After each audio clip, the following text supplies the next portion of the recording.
Welcome to the small Slovenian town of Novo Mesto. So there are two main reasons why Novo Mesto is actually growing in popularity. This is beautiful. Oh my goodness. Do you see that?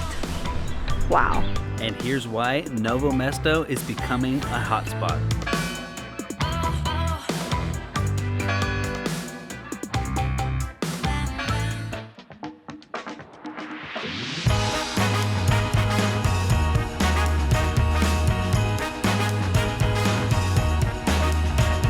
Good morning and welcome to day 6 of 12 of our RV camper around Croatia, Italy, and Slovenia. And today is our last day in Slovenia. We're heading today from Ljubljana, Slovenia to Plitvice National Park in Croatia. But we're going to stop off at a small Slovenian town called Novo Mesto. This town is a small town centered in one of the main wine regions here in Slovenia. And there is one winery that we're very interested in checking out before we leave this amazing country. So I hope you're excited because I'm excited to drink some wine. It's starting to rain, so I think we need to start driving.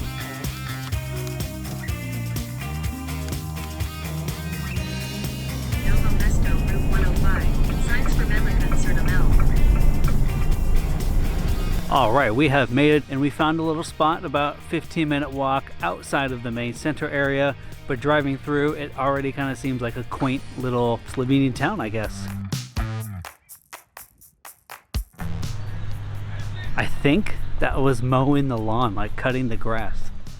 It's like a robot lawnmower. I've never seen that. That is so cool. I think that's what it is. So there are two main reasons why we chose to stop off at Novo Mesto. First, because it's one of the major cities near a main part of the wine region here in Slovenia. And second is because Novo Mesto is actually growing in popularity. And I guess one of the reasons why it's growing is because it is surrounded by mountains and rivers. So I guess if you are a big adventure traveler or you enjoy the outdoors while you're traveling, people are coming to this part of Slovenia to explore.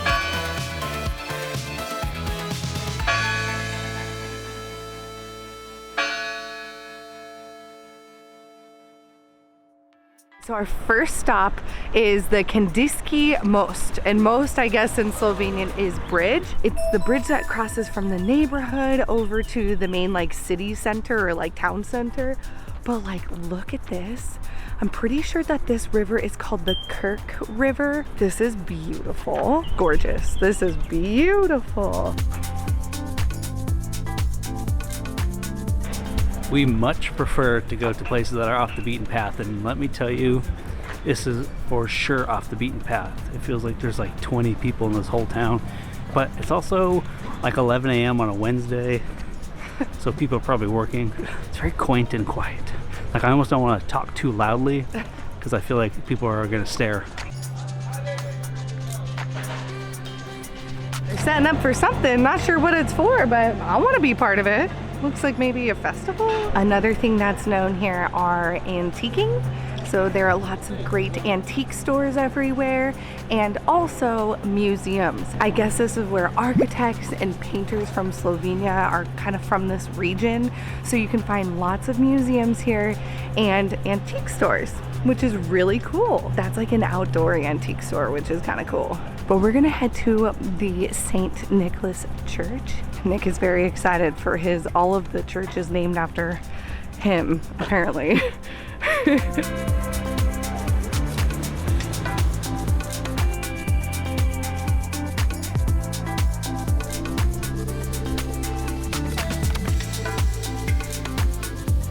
So I stepped inside, not one sound, at all. There's one lady in there praying, so obviously I didn't want to disrupt her. But it was beautiful. So Novo Mesto was founded in 1365 by Rudolf IV, which is a man from Austria. It was part of the Ottoman Empire for a while. In the 1900s was part of fascist Italy and Nazi Germany. This particular town, however, is one of the cultural and economic centers or hubs here in Slovenia. So our next stop is a castle. We saw on the map that there are actually quite a few here, and it's a 15-minute walk from here.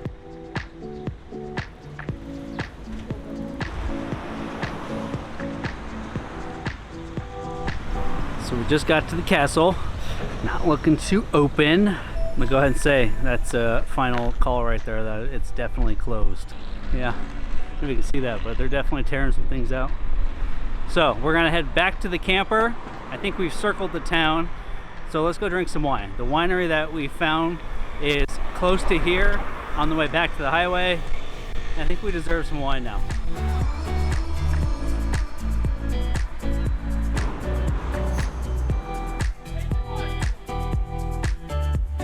This 16th century castle was in fact a residential castle. So it was mostly residential and a little bit of an observatory castle, but mostly residential. It doesn't look open, so I'm not sure we'd be able to get in, but it is beautiful. And it's about 2 kilometers outside of the city center. And I just love that this was the backdrop behind our camper. Like, look.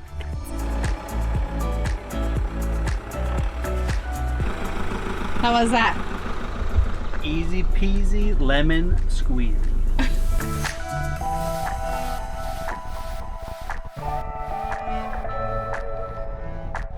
All right, so we just got to our winery here for the afternoon, and it's called Colnar. And apparently, we read that it's one of the biggest in the area. Now, driving in here, it didn't feel like the biggest because it's like in the middle of a neighborhood. But we are gonna go in and taste. We don't have an appointment or anything, so we're just gonna like walk in and see what happens. She asked us what we wanted to try, and we were like, everything. So we want to try it all. First one that we're trying is like a Prosecco. It's supposed to be very dry and a little bit sour because it's from like a very typical grape here in this region of Slovenia. But what I love about it is that this wine glass, I've never seen anything like it. It's like flat at the bottom, which typically when you're drinking like bubblies, you don't usually have like a flat wine glass because you don't want the bubbles to disappear. What this wine glass has are like these little dots at the bottom, which are kind of cool. And the dots like activate the wine glass, which is so cool. So there's still tons of bubble. Cheers to wine number 1.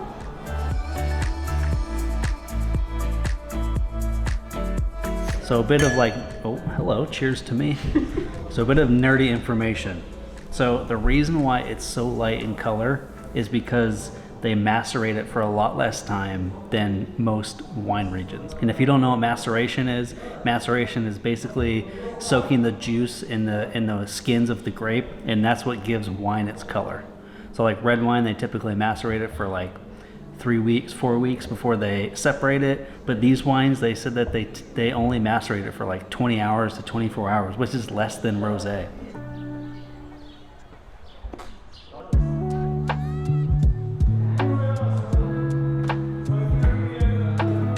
It smells so good in here. I could just live in here. It smells like fresh wood. Just tap it right here. Tap it right here, and then just pour it right into my glass.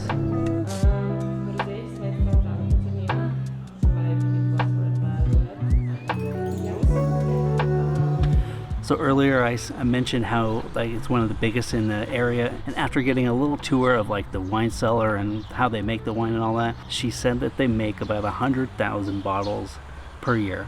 Now in the US, we usually judge this based off of how many cases are produced from a winery. Doing a little math, it seems like they make around 9,000 cases per year. And she said that's the most for this area. Now to put that in perspective, one of the biggest wineries that produces the most amount of cases in the United States, now I know we're on different ends of the spectrum here, but there's a wine called Butter, and they produce over 1 million cases a year in 1 year.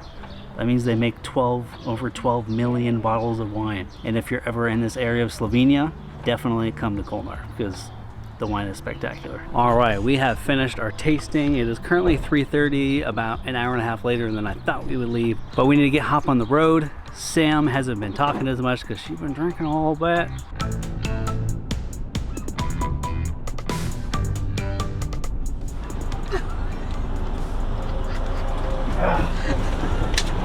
That's not easy. You like climb out of the window.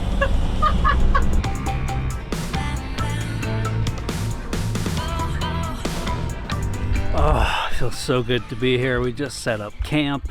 It's so peaceful out here. Mosquitoes are on high alert, like they are ready to attack. But we're gonna close the video here for today. The reason why we are here is because it's right outside of a national park, and this campsite offers a bus shuttle into the national park and brings you back. But we had tons of fun wine tasting, exploring a rural Slovenian town. But if you want to keep following along, hit that subscribe button, because if not, you're gonna miss a lot.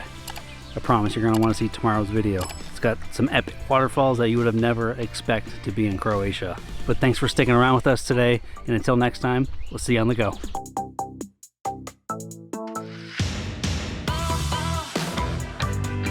To I already forgot the name of it. Hold on. Plitvika. We're heading today from Ljubljana, Slovenia, a small town called I should have been prepared. Novo Mesto. But we're going to stop off at a small Slovenia town called.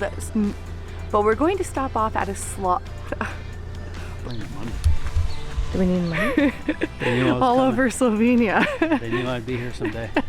I have arrived. Today is day 6 of our RV camper. Today is day 6 of 12 of our RV camper van trip around Croatia, Slovenia, Italy. And that's it. Oh, do it again. Today is day 6 of 12 of our RV camper van. Today is day 6 of 12 of our RV camper trip around Slovenia, Croatia, Italy, and that's it. Did it again. Today is day 6 of 12 of our